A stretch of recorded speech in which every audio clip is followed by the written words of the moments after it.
Hello, everyone. Mike again here. Welcome back to another Star Wars Destiny card die breakdown video. Today I'm taking a look at the First Order TIE Fighter. So as you can see, it's a support and it's a vehicle. It costs 3 resources. We're going to take a look at the die here. It has 1 range damage, 2 range damage, 3 range damage for the cost of 1 resource, 1 disrupt, and 1 special. It also has 1 blank. And the special is remove all shields from all of an opponent's characters. So essentially, it does what the Intimidate event does, but it does it to all your characters, not just one of them. So this can be pretty cool, especially if you're playing against a deck that just generates a lot of shields. Maybe like Han. Han decks generally will have a ton of shields on Han. So this is a nice way to basically get rid of all their shields if you are to if you're able to put it on its special side.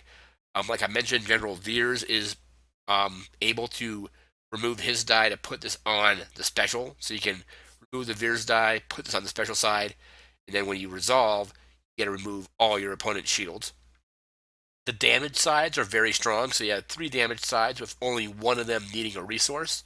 And 3 damage for 1 resource isn't too bad, especially if you are running a resource heavy deck or like a lot of dice that have resources. You're probably not going to run into any resource shortages when you're trying to use this side. You can also use Veers to put it on this side and then resolve that side and pay the resource. I'm running 2 of these in my Darth Vader and Stormtrooper decks, and I actually played a game tonight where I actually got this out a couple times and did some damage with it as well. I didn't get the special to go off, but I was able to hit my opponents for 1, 2, and I even got the 3 damage side off in one game by just resolving like a Stormtrooper's resource, get a resource off of them, and then pay the resource costs on this. Like I said, it costs 3 resources, so it's not exactly cheap, but it's not super expensive. It's kind of in the middle.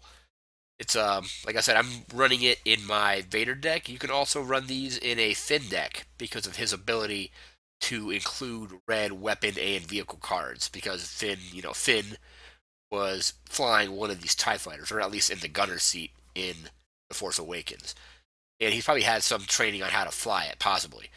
But yeah, he was like I said, he was a stormtrooper, so it's thematic that he gets to use enemy equipment, essentially weapons and vehicles. So if you're running Finn and Poe, you can throw this in their deck. It'll be very thematic because they made their escape on one of these essentially. Though I think this is just a basic Tie Fighter.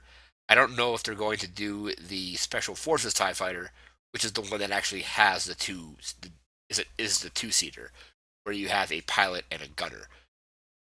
But a very good card if you're running red or running villain red, or even if you're running Finn and Poe.